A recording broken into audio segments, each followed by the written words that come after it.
Datangnya dari Ibu Ana di Indramayu. Saya punya bunga bank. Sebagian sudah saya kasihkan ke orang yang butuh banget buat berobat rutin. Sedang orang itu miskin, tidak punya BPJS, dan saya pun bilang kalau itu uang bunga. Sebagian lagi buat beli batu untuk jalan umum di depan rumah. Sebagian lagi saya pinjamkan ke orang yang butuh banget.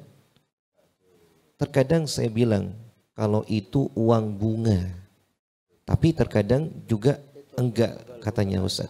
Enggak saya kasih. Enggak saya kasih tahu, katanya Ustaz. Mau saya pinjami uang itu saya pribadi saya tidak punya uang.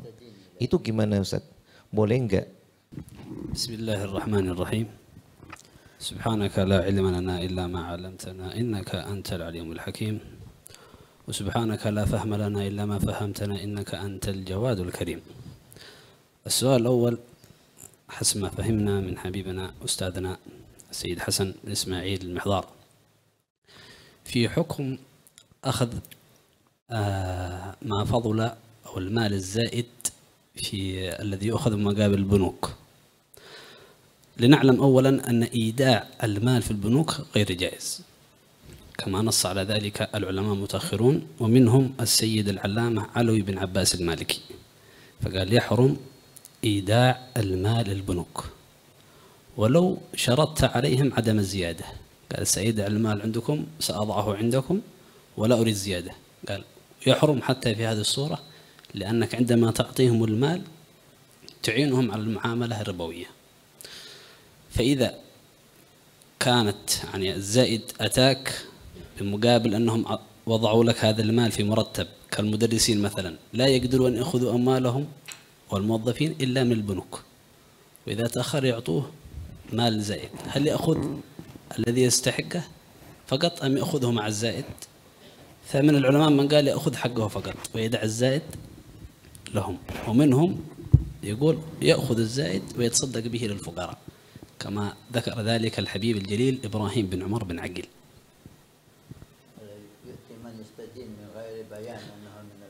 يعطي أحد الأصناف الثمانية: الفقراء والمساكين الغارمين في سبيل الله، والغارمين من جملة الأصناف الثمانية الذين يستحقون إعطاء الزكاة. والأفضل عندما تعطيه تقول له هذا المال من البنك الربوي، فإن كان متورعا سيدعه وإن كان غير متورع سيأخذه.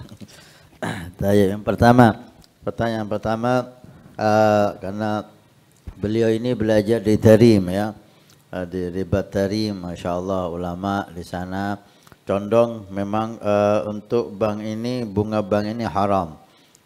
Seperti kita ketahui ada dua pendapat di sana ulama dan kita mengagungkan semuanya, kita menghormati semua pendapat. Dan para salaf kita, para ulama kita yang ada di Tarim Hadramut condong kepada bunga bank itu haram. Bahkan beliau tadi menjelaskan kalau bisa hendaknya jangan sampai kita naruh uang di bank. Seperti kata beliau tadi Sayyid Muhammad Al-Maliki, melarang seseorang menaruh uangnya di bank. Tapi siapa yang mampu untuk di zaman sekarang ini melakukan hal itu? Ala kulli hal inilah wara', berhati-hatinya mereka ya kepada uang yang masuk ke dalam makanan dan keluarga mereka.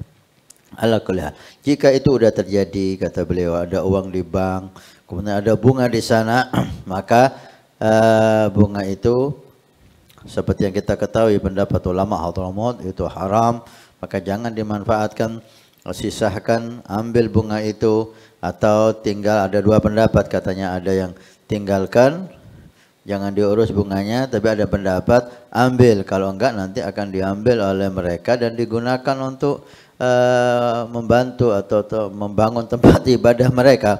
Ambil, maka berikan, kata Al-Habib Ibrahim bin Aqil, kepada 8 golongan yang wajib menerima zakat tadi itu. Dan sebagian ulama mengatakan untuk membangun jembatan, membangun seperti yang ditanyakan oleh penanya tersebut, dan itu udah benar.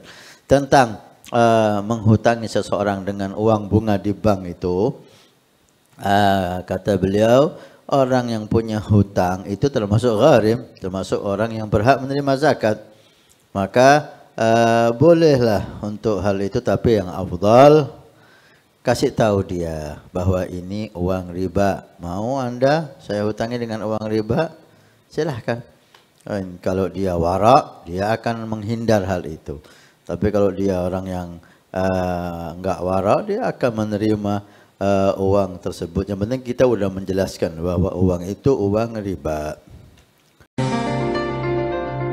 Assalamualaikum warahmatullahi wabarakatuh. Alhamdulillah, saya Hasan Ismail Al-Muhdar, khadim Pondok Pesantren Nurul Iman. Kami informasikan kepada semua donatur Masjid Awwabin pada hari Jumat ini tanggal 9 Juni.